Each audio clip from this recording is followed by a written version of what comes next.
ওম ভগবতে বাসুদেবায় নমঃ। আজ আমি জগৎকারু, জন্মমুনি, দুর্বাসা মুনি এবং দেবর্ষি নারদ সম্বন্ধে কিছু জানাবার চেষ্টা করব। তাদের সম্বন্ধে এগুলো আমি ধর্মগ্রন্থ থেকেই জানাচ্ছি। আমার নিজস্ব কোনো ক্ষমতা নেই। ধর্মগ্রন্থ যা জানাচ্ছেন বা ওনাদের কাছ থেকে যা পাচ্ছি সেটাই আমি তুলে ধরার চেষ্টা করছি। যদি আমার এই চ্যানেলটাকে ভালো লাগে, অবশ্যই ধর্মকথা আপনাদের ভালো লাগবে, সেক্ষেত্রে বলবো যে আপনারা সাবস্ক্রাইব করবেন এবং কমেন্ট করে জানাবেন কেমন লাগছে না লাগছে, বা কোনো বক্তব্য যদি থাকে আপনারা সেটা কমেন্ট করে জানাতে পারেন এবং অবশ্যই লাইক শেয়ার করবেন। জয় জগৎবন্ধু সুন্দর। ভৃগু বংশে জন্ম, জগৎকারু মুনির ভৃগু বংশে জন্ম। কঠোর তপস্যা দ্বারা শরীর ক্ষয় করেছিলেন বলে নাম হয় জরৎকারু। জরৎকারু, জরা অর্থাৎ ক্ষয়, কারু মানে নিদারুণ। ইনি ছিলেন অবধূত ঋষি, সর্বদা পরিভ্রমণরত থাকতেন। দ্বার পরিগ্রহ করবেন না বলে সংকল্প করেছিলেন, কিন্তু পিতৃপুরুষের কল্যাণার্থ প্রতিজ্ঞা করেছিলেন স্বনামে নামাঙ্কিত কন্যা পেলে বিবাহ করবেন। পরে নাগরাজ বাসুকীর পত্নী জরৎকারীকে বিবাহ করেন। বাসুকীর গর্ভে জরৎকারুর ঔরসে মুনি আস্তিকের জন্ম হয়। ইনি পুত্র লাভ করায় পূর্বপুরুষদের উদ্ধার সাধন হয়।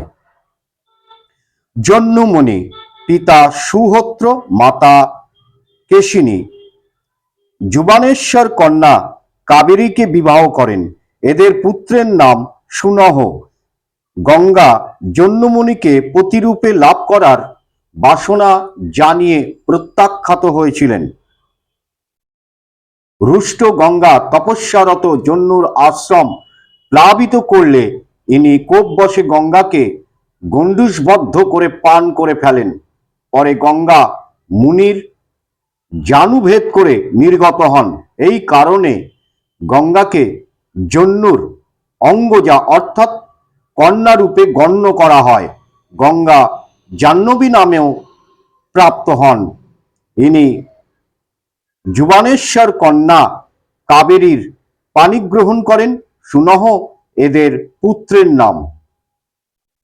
দুর্বাসা মুনি অত্যন্ত গোপন স্বভাব ঋষি, কারণে অকারণে শাপ দেবার জন্য সবিশেষ উল্লেখযোগ্য। সর্বদা ছিন্ন মলিন বসন অথবা খেয়াল বসে অরুচিকর বসন ধারণ করতেন বলে এই নাম লাভ করেন। মহর্ষি অত্রির ঔরসে এবং অনুসুয়া মাতার গর্ভে জন্ম।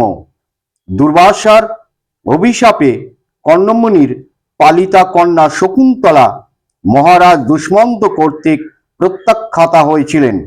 দুর্বাসা প্রদত্ত মালা ইন্দ্রের অবহেলায় তার হস্তি ঐরাবত দলিত ও ছিন্ন করেছিলেন বলে ক্রুদ্ধ হয়ে ইনি ইন্দ্রকে অভিশাপ প্রদান করেছিলেন।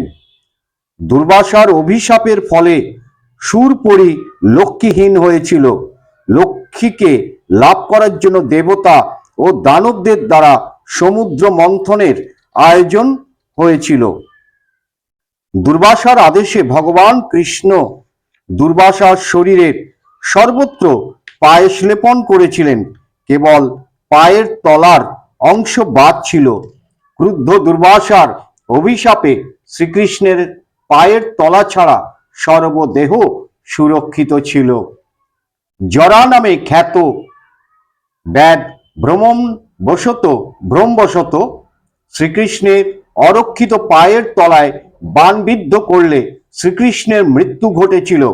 দুর্বাসা মুনির কন্যা কন্দলীকেও বিবাহ করেছিলেন। ইনি পত্নীর 100 অপরাধ মার্জনা করার জন্য তাকে অভিশাপ দিয়ে ভস্ম করেছিলেন। কন্যার মৃত্যুশোকে কাতর ঔর্ব মুনির শাপে দুর্বাসার গর্ব খর্ব করেছিলেন মহারাজ অম্বরীশ। দেবরাজ নারদ ব্রহ্মার মানুষপুত্র, কণ্ঠ থেকে জাত, সর্বদা তর্পণের জন্য নার অর্থাৎ জল দান করতেন বলে তার নাম হয় নারদ। বিনা বাদ্যযন্ত্র সহযোগে হরিগুণ গানে নিরত থাকেন বলে কথিত। বিষ্ণু ভক্ত নারদ বৈষ্ণব ধর্মের প্রবর্তন করেছিলেন। ভক্তবীর প্রহ্লাদের দীক্ষাগুরু ছিলেন। নারদের ভক্তিতত্ত্ব ও অন্যান্য বিষয়ে উপদেশবলির সংগ্রহের নাম নারদ পঞ্চরাত্র। নারদ সর্বদা ভ্রমণ নিরত থাকতেন।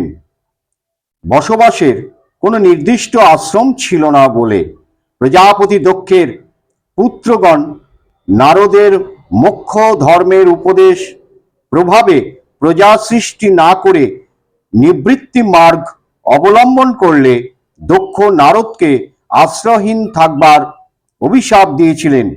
ভগবান শ্রীকৃষ্ণ শৈশবে যমলার্জুন নামে যুগল বৃক্ষ উৎপাটন করেছিলেন। তারা ছিলেন যক্ষ রাজার দুই অভিশপ্ত পুত্র নলকুবর ও মণিগ্রীব। নারদের অভিশাপে তারা কৈলাসে